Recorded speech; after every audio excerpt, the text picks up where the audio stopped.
जय हिंद विद्यार्थी मित्रांनो, मी हिम्मत पाटील सर, ज्ञानोदय अकॅडमी, पेठ वडगाव, जिल्हा कोल्हापूर. वारंवार वाचलेलं असताना देखील काही प्रश्न परीक्षेमध्ये गोंधळाची परिस्थिती निर्माण करतात. याचं मुख्य कारण काय, तर आपली कन्सेप्ट क्लिअर असणं गरजेचं आहे. समोर तुम्हाला जी आकृती दिसत आहे, या आकृतीमध्ये उत्तरायण, दक्षिणायन तसेच इतर कन्सेप्ट देखील मी तुमच्या क्लिअर करणार आहे. याच्यावरती जवळपास 50 प्रश्न तयार होतात आणि हे वारंवार परीक्षेला विचारलेले देखील आहे. जर तुम्हाला हे 50 प्रश्न क्लिअर करायचे असतील तर फक्त 5 मिनिटाचा व्हिडिओ आहे, शेवटपर्यंत नक्की बघा. समोरच्या आकृतीमध्ये या ठिकाणी समोर दिसतं तुम्हाला विषुववृत्त सेंटरला पृथ्वीच्या मध्यातून विषुववृत्त केलेला आहे व उत्तरेला 23.5 ला कर्कवृत्त केलेला आहे, दक्षिणेला 23.5 ला कर्कवृत्त केलेला आहे. हे मागील व्हिडिओमध्ये आपण पाहिलेलं आहे. तर बघा या ठिकाणी काय, या ठिकाणी सूर्यकिरणे विषुववृत्तावरती लंबरूप पडतात आणि विषुववृत्तावरती लंबरूप पडल्यामुळे इकडे हा निम्म्यापर्यंतच्या भागामध्ये काय असतो, उजेड असतो, तर निम्म्यापर्यंतच्या भागामध्ये अंधार असतो. म्हणजेच प्रश्न विचारले जातात, समान दिवस रात्र कधी असतो. तर समान दिवस रात्र कधी असतो, जेव्हा सूर्यकिरण विषुववृत्तावरती लंबरूप पडतात तेव्हा समान दिवस रात्र असतो. बघा ऑप्शन जसे तसे उत्तर यायला पाहिजे. मग प्रश्न बघा, समान दिवस रात्र कधी असतो, तर तो असतो 22 मार्चला. कधी असतो, 22 मार्चला. लक्षात ठेवा 22 मार्चला. याला संपात दिन देखील म्हणतात. संपात दिन म्हणजे काय, कोणता संपात दिन, तर याला वसंत संपात म्हणायचं. वसंत संपात दिन म्हणतात.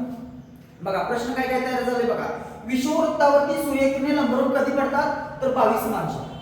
त्याला टिंबटिंब दिन म्हणतात, संपात दिन म्हणतात. संपात दिन कधी असतो, तर 22 मार्चला असतो. लक्षात आलं. तसेच याला विषुव दिन देखील म्हणतात. विषुववृत्तावरती लंबरूप पडतात म्हणून याला विषुव दिन देखील म्हणतात. सेम तशीच कंडिशन ह्या ठिकाणी जर का बघितलं तर 23 सप्टेंबरला सेम तसं असतं. बघा सूर्यकिरणे विषुववृत्तावरती लंबरूप पडतात म्हणून याला विषुव दिन म्हणायचं, याला देखील संपात दिन म्हणायचं. मग याला कोणता संपात दिन म्हणायचं, तर याला शरद संपात म्हणायचं. काय म्हणायचं याला, शरद संपात. लक्षात आलं तुम्हाला. बघा मी काय काय सांगितलं, 22 मार्च आणि 23 सप्टेंबर समान दिवस रात्र असणारे दिवस कोणते, तर 22 मार्च आणि 23 सप्टेंबर. संपात दिन कोणते, तर 22 मार्च आणि 23 सप्टेंबर. हा आला वसंत संपात, हा आला शरद संपात. विषुव दिन कोणते, तर 22 मार्च 23 सप्टेंबर. प्रश्न असाही विचारतील, विषुववृत्तावरती सूर्यकिरणे लंबरूप कधी पडतात, तर 22 मार्च आणि 23 सप्टेंबर. दोन कन्सेप्ट क्लिअर झाल्या. आता बघा दक्षिण गोलार्धामध्ये 22 डिसेंबर जो दिसतोय ना, 22 डिसेंबरला मकर वृत्तावरती सूर्यकिरणे लंबरूप पडतात. म्हणून मकर वृत्त म्हणजे दक्षिण गोलार्ध, मकर वृत्त म्हणजे दक्षिण गोलार्धात. मी लिहिताना पण बघा दक्षिणेला 22 डिसेंबर आहे. तर या दिवशी मकर वृत्तावरती सूर्यकिरणे लंबरूप पडतात म्हणून खाली मकर वृत्तावरती सूर्य मोठा असतो, म्हणजे जास्त दिवस मोठा असतो. बघा या ठिकाणी काय असतो, दिवस असतो, तो दिवस मोठा असतो, दिवस मोठा असतो. मग प्रश्न विचारतील, दक्षिण गोलार्धातील सर्वात मोठा दिवस कोणता, तर 22 डिसेंबर. लक्षात आलं. आणि यालाच काय म्हणायचं, की आयन दिन म्हणायचं. म्हणजे आयन दिन म्हणजे काय, हा 22 डिसेंबर दिवशी हा वरती निघाला की नाही, हा बाण दाखवला बघा, म्हणजे उत्तरायण चालू होतो. उत्तरायणला जायला कधी चालू होतं, तर 22 डिसेंबरला. मग प्रश्न काय काय असतील बघा, दक्षिण गोलार्धातील सर्वात मोठा दिवस कोणता, 22 डिसेंबर. उत्तरायणला सुरुवात कधी होते, तर 22 डिसेंबर. मग दिवस मोठा आहे म्हणजे रात्र कशी असणार, रात्र या ठिकाणचा दिवस जर का मोठा असेल तर रात्र कशी असणार, इथं लहान असणार. दक्षिण गोलार्धातील सर्वात लहान रात्र विचारली तरी देखील काय ना, 22 डिसेंबर.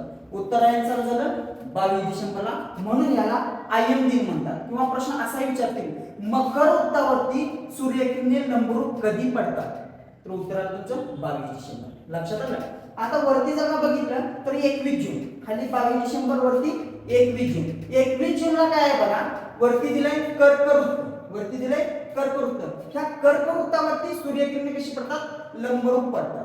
म्हणून उत्तर गोलार्धात आपण जर राहतो तो उत्तर गोलार्ध, उत्तर गोलार्धातील काय असतो, मोठा दिवस असतो, मोठा दिवस.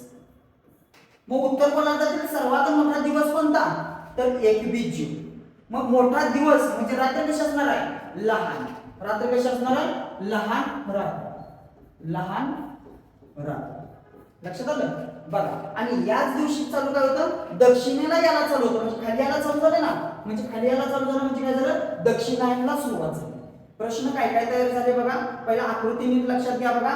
21 जून 22 डिसेंबर, 22 मार्च, 23 सप्टेंबर. इतकं लक्षात आलं. दक्षिण गोलार्धातला सर्वात मोठा दिवस कोणता? 22 डिसेंबर. मकर वृत्तावरती सूर्यकिरणे लंबरूप कधी पडतात? 22 डिसेंबर. उत्तरायण कधी सुरुवात होते? तर 22 डिसेंबर. सेम तसंच उत्तर गोलार्धातला सर्वात मोठा दिवस कोणता? तर 21 जून. लक्षात आलं तुम्हाला? मग दक्षिणायन कधी चालू होतं? तर 21 जूनला चालू होतं. आयन दिन कोणते? हे दोन सांगितले. म्हणजे तारखा लक्षात ठेवा. 22 डिसेंबर, 21 जून. म्हणा माझ्या बरोबर. 22 डिसेंबर, 21 जून. 22 मार्च, 23 सप्टेंबर. लक्षात आलं? दक्षिण गोलार्धातला 22 डिसेंबर सर्वात मोठा दिवस, उत्तर गोलार्धातला 21 जून सर्वात मोठा दिवस. तसेच बघा 22 मार्च आणि 23 सप्टेंबर. लक्षात आलं तुमच्या? विद्यार्थी मित्रांनो, असाच एक एक मार्क मिळवायचा असेल, कन्सेप्ट क्लिअर करायचे असेल तर आपल्या अकॅडमीला अवश्य भेट द्या. व्हिज्युअलायझेशनची पॉवर खूप मोठी असते. एक एक मार्क तुमच्यासाठी महत्त्वाचा आहे. व्हिडिओ आवडल्यास लाईक करा, सबस्क्राईब करा. धन्यवाद.